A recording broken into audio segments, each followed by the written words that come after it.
All right, thank you for staying with us. Of course, it's still business round of on independent television. I've got an economic expert talking about Mr. Austin Adigwe, all the way from Warren Delta State. Good morning, Mr. Austin. Good morning. Thank you for having me. You're welcome. Trust you had an amazing night rest. Yes, we just have to attempt to do that. You didn't join the protest? Of course, in body and spirit, I'm with the protest. Okay, all right. So let's talk about the protest now. We're looking at it from an economic aspect, and you, as someone who is an authority in that area, you will be able to help us to look at the issues really. Okay. Well, even though the NLC that is now in solidarity with ASU, even though they said, well, they don't intend shutting down the economy, it's just a peaceful protest, and we saw that yesterday. Hopefully, that will also be the case today, that it was peaceful and all of that. They also promised that businesses, that does not mean that businesses will shut down. Actually, in real sense, will businesses not really shut down, going by the number of persons that would have taken part in that protest, especially yesterday, and then what we are looking forward to today? Well, there is no cost of freedom that is too much to bear. We will understand that Nigeria is now on a cliff of economic downturn. So in 2 days to get things right, I don't think will be much of a cost for the economy to pay. I also watched yesterday in my own area where I live in Lagos, there was no disruption. Okay. Businesses went on, transporters did their business, and the patriotic Nigerians that have the right vision for this country at heart actually protested to show their disdain to the dishonest behavior of this government. So businesses were not affected yesterday, and just like you mentioned, we hope it continues into today's protest. Okay. Mr. Austin, in 2014, President Muhammadu Buhari, as a member of the opposition party then, actually criticized the then president, talking about Goodluck Ebele Jonathan over a strike action that was embarked upon by the same academic staff union of universities, talking about ASU. Well, ASU today is currently on strike.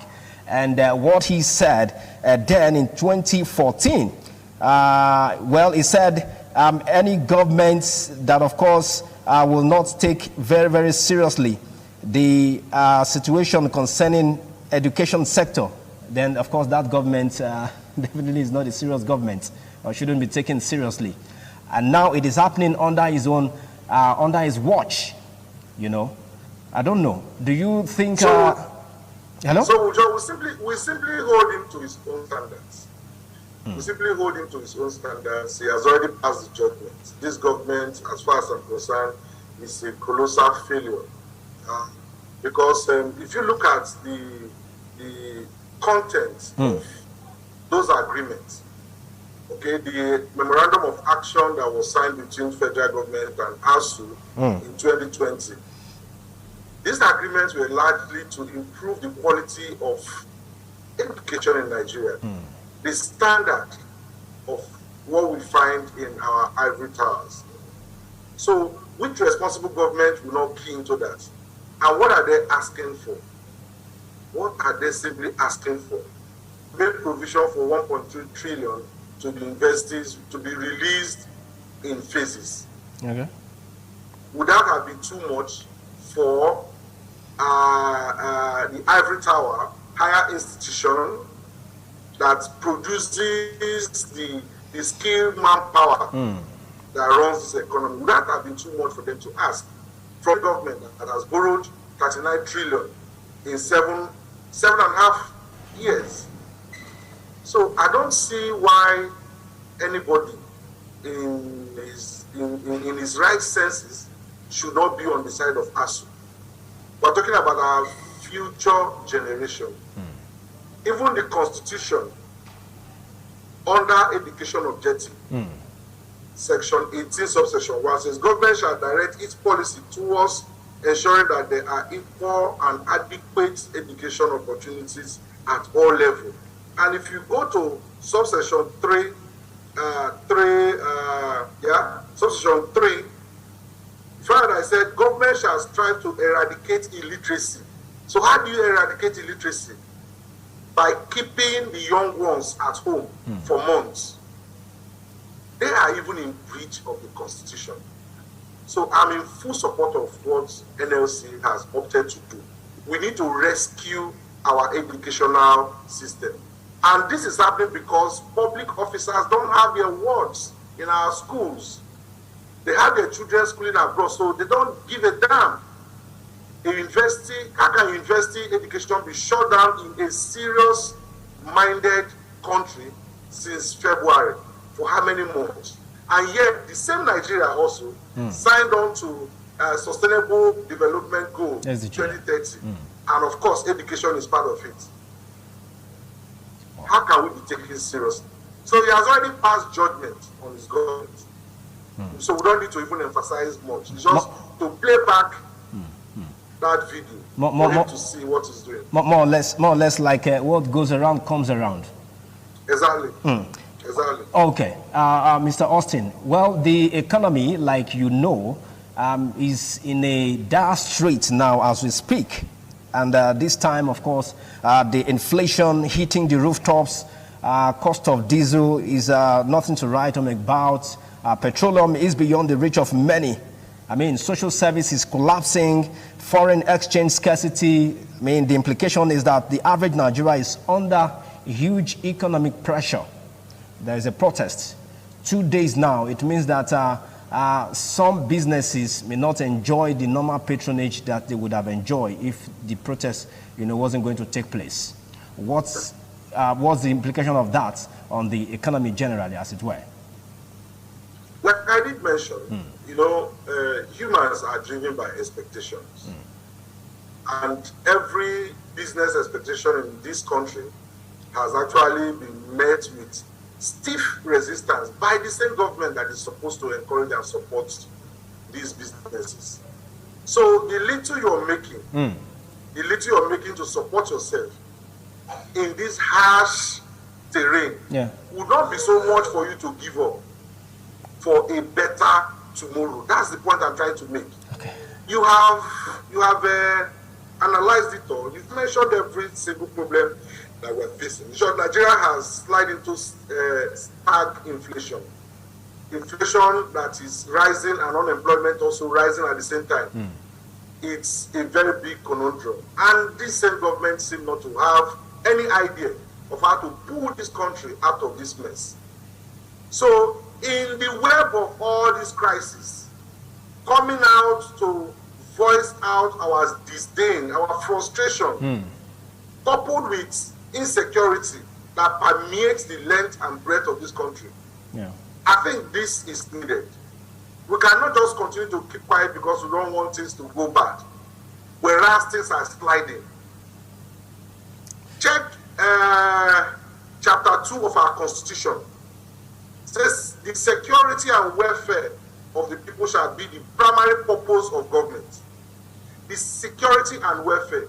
ASU is talking about welfare of their members, as well as the quality, the standard of education that we get in Nigeria. These are the issues with ASU. Now, every Nigerian is concerned about security. And yet, the same constitution that these people sworn into stated that security and welfare of the people shall be the primary purpose. Now, if you lose the primary purpose in life, what else is left? What moral justification do they have to still hold on to power if they cannot guarantee the welfare of Nigerians, if they cannot guarantee the security of this country, when non-state actors are running riot everywhere? So, please, businesses should understand that at some point, we will need this level of inconveniences. We've seen what happened in Sri Lanka. We've seen a couple of countries, that at some point had to say no to this level of hardship, to this level of hardship. This shouldn't be happening in the purported most populous black nation, to the purported giant of Africa. It shouldn't be happening. So NLC should continue, and if this government turn deaf ears, I'm in full support of that strike. Let the strike go on, because already they've run the economy down. There is nothing left. Okay. Look, a lot of bread is soon. I don't know how much goes in your area. Airlines are groaning under heavy costs, threatening to also down to. Everywhere you look at, everywhere you go to, is the same complaint. Right. And yet we are not seeing any deliberate effort towards resolving this. So please, yes, if Mr. you're Austin. running businesses, particularly those on daily pay, it will inconvenience you, but this just has to be done. Okay. Mr. Austin, a quick one. Now, this is not the first time that ASU has been embarking on strike action. Okay, even NLC itself is not the first time. If at the end of the day, and most of the time that they've embarked on industrial action, it doesn't really yield more, you know. The last time that they ASU embarked on strike, it was a full academic session that was lost in that strike. Still, the demands were not met. And today, as we speak now, you know, they are still on another strike. So if at the end of the day, it's still the same old story, don't you think that this is just another effort in futility? Well, it's not a justification not to try. What has happened in the past, the precedent that disloyalty has created in governance in Nigeria, is not a justification to be silent in the face of injustice, to be silent in the face of evil. We must continue to talk.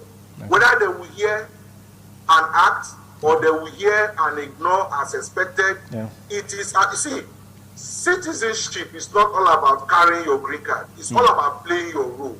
The reason why we have allowed leadership to degenerate to this level of moral, political, intellectual decadence is because we also have weak followership.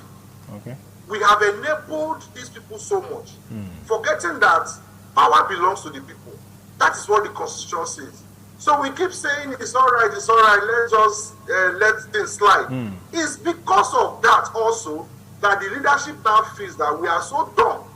We don't even understand. Nigerians, give them 2 days, they'll wither off. We will continue. We will continue. Whether they listen to us or they refuse to listen to us, the message has been passed. So as an economic expert, it doesn't matter what implication it has on the economy, even though NLC is also saying that, well, they are already planning a warning strike that will be kickstarting on Thursday. Okay, so the question I also want to ask you is, the policy controversies, the mismanagement of this economy has brought us this far. So it doesn't matter that the government is deliberately, through their policies, desecrating this economy. It doesn't matter. What matters is the action we want to take to say no to all this. Look, like you rightly pointed out, is there even an economy to talk about in this country? Do we even have that economic system still running? We're just playing games and shifting the evil day. The way prices are escalating, in a very short while, people will begin to lose confidence in money. And that is the first real crisis that you will see. So whether you have a business or you don't have a business now, this is the right time to stand up and say no to all these ills that were tolerated in this country. You can't have everybody. You can't tell everybody. But you see, the little comfort we have now should not provide that platform for us to say, I'd rather stay in this little comfort than speak up and get things right. We, the followers, we, the citizens, have responsibilities to participate. The Constitution made it clear that the participation of the people in their government shall be ensured in accordance with the provision of this Constitution. So, both the elected and the citizens have a duty to this country. Right. So we must continue to speak up. Okay. All right, Mr. Austin, Adigwe, all the way from Warren, they also say thank you so much for joining us. Time will not permit us to move beyond this point. Okay, so I'm in Lagos, actually. Okay, you have moved to Lagos. Yeah. Okay. All right. Always been in Lagos. Okay. All right. Thank you so much, Mr. Austin Adigwe, an economic expert, helping us to look at the implication on the economy. I mean, the 2-day solidarity protest as declared by the Nigeria Labour Congress.